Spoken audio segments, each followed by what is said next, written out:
చాలాసార్లు తిరుమలకు వచ్చాం, కానీ ఈ చిన్న ఆలయంలో ఇంత గొప్ప సాంప్రదాయం ఉందని చాలామందికి తెలియదు.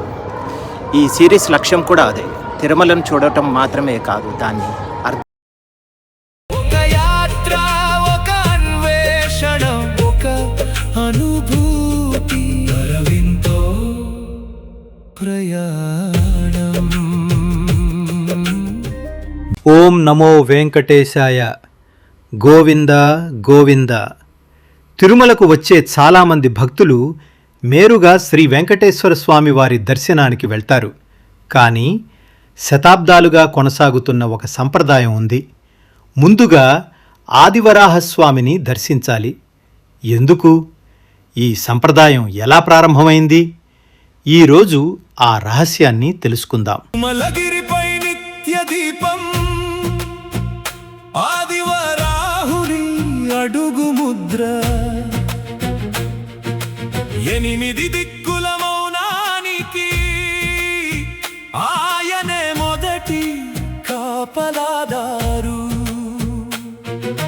శిలలలో శ్వాస, నేలలో నామం, పర్వత హృదయంలో పరమ రహస్యం. వెంకటేశుని వెలుగు ముందే వరాహుని వర్తమానం నిలిచి. మీరు ఎప్పుడైనా ఆదివరాహస్వామి ఆలయాన్ని దర్శించారా? లేక నేరుగా శ్రీవారి దర్శనానికే వెళ్ళారా? ఈ ఎపిసోడ్లో మనం ఈ ఆచారం వెనుక ఉన్న పురాణ సంప్రదాయం, చారిత్రక నేపథ్యాన్ని స్పష్టంగా విడమర్చి చూద్దాం. నిలిచెను ఈ కొండల మాట వినండి, ఇది పురాతన పిలుపు. భూమిని మోసిన దైవం ఇంకా ఇక్కడే ఉందని అలసిన మనసులు వచ్చి ఆయన పాదాల వద్ద తల వంచి నిలబడితే అంతరంగం తేలికవుతుంది. ఆదివరాహ స్వామి తిరుమల క్షేత్రాధిపతి, ఆదివరాహ స్వామి ఈ కొండల శాశ్వత దీపం, ఆదివరాహ స్వామి భూమి మీద పరమ కరుణ, ఆదివరాహ స్వామి మాకు దారి చూపు ప్రభు.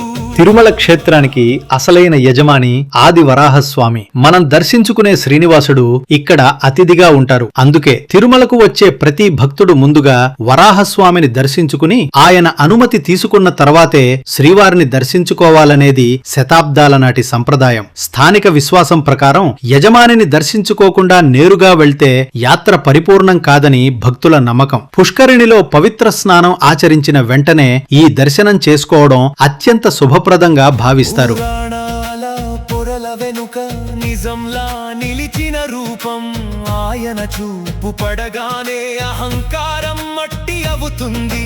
కాలి కూడా నెమ్మదిగా గర్భగుడి గుమ్మంలో భక్తి రంగు కడుగుతూ నిశ్శబ్దంగా వంగుతుంది. పిలుపు వినిపిస్తుంది శిఖరాల నడుమ, ఎవరు చేరినా సరే ఆశీర్వాదమే మిగులుతుంది. కన్నీటి బరువు తీరి చేతులు జోడించిన వేళ వరాహుని దయపడితే జీవితం మారిపోతుంది. ఆదివరాహ స్వామి తిరుమల క్షేత్రాధిపతి, ఆదివరాహ స్వామి ఈ కొండల శాశ్వత దీపం, ఆదివరాహ స్వామి భూమి మీద పరమ కరుణ, ఆదివరాహ స్వామి మాకు దారి చూపు ప్రభు. పురాణాల ప్రకారం భూదేవిని ఉద్ధరించటానికి శ్రీ మహావిష్ణువు స్వీకరించిన అవతారమే వరాహావతారం. హిరణ్యాక్షుడి బారి నుండి భూమిని రక్షించిన తరువాత స్వామివారు ఈ శేషాచల పర్వతంపై స్థిర నివాసం ఏర్పరచుకున్నారు. అందుకే ఈ మొత్తం తిరుమల ప్రాంతం వరాహ క్షేత్రంగా పిలువబడుతోంది. చరిత్ర మరియు స్థానిక విశ్వాసాల ప్రకారం శ్రీ వెంకటేశ్వర స్వామివారు కలియుగంలో తన నివాసం కోసం తిరుమలను ఎంచుకున్నప్పుడు ఆయన ముందుగా ఇక్కడ నివసిస్తున్న ఆదివరాహస్వామిని అనుమతి కోరారు. నీ క్షేత్రంలో నేను ఉండవచ్చునా అని స్వామివారు అడగగా వరాహస్వామి ఎంతో ప్రీతితో అంగీకరించారు. ఇక్కడే అసలైన ఆలయ ఆచారం ముడిపడి ఉంది. మనం ఎవరి ఇంటికైనా అతిథిగా వెళ్తే ముందుగా ఆ ఇంటి యజమానిని పలకరించటం మన సంప్రదాయం కదా.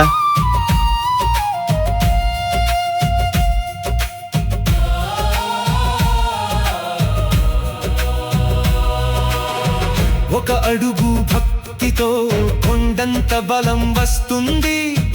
ఒక నామస్మరణతో అంధకారం తొలగుతుంది. అదే పురాతన సత్యం, అదే తిరుమల గాథ, వరాహుని కరుణే ఈ క్షేత్రానికి ప్రాణం. ఆదివరాహ స్వామి తిరుమల క్షేత్రాధిపతి, ఆదివరాహ స్వామి ఈ కొండల శాశ్వత దీపం, ఆదివరాహ స్వామి భూమి మీద పరమ కరుణ, ఆదివరాహ స్వామి మాకు దారి చూపు ప్రభు, ఆదివరాహ తిరుమల శిఖరంపై నిశ్చలంగా నిలిచిన నామం ఆదివరాహ స్వామి. అనంత భక్తికి ఆరంభం.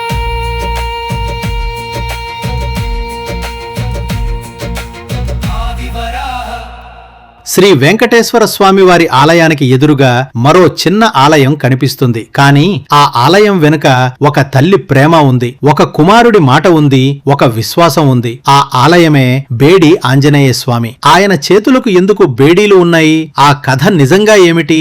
నెక్స్ట్ ఎపిసోడ్ లో తెలుసుకుందాం. ఓం నమో వెంకటేశాయ. గోవింద గోవింద. చాలాసార్లు తిరుమలకు వచ్చాం, కానీ ఈ చిన్న ఆలయంలో ఇంత గొప్ప సాంప్రదాయం ఉందని చాలామందికి తెలియదు. ఈ సిరీస్ లక్ష్యం కూడా అదే, తిరుమలను చూడటం మాత్రమే కాదు, దాన్ని 7 కొండలు పిలుస్తోంది సిరీస్ను చూడడానికి ఇప్పుడే మన ఛానల్ని సబ్స్క్రైబ్ చేసుకోండి. ఓం నమో వెంకటేశాయ.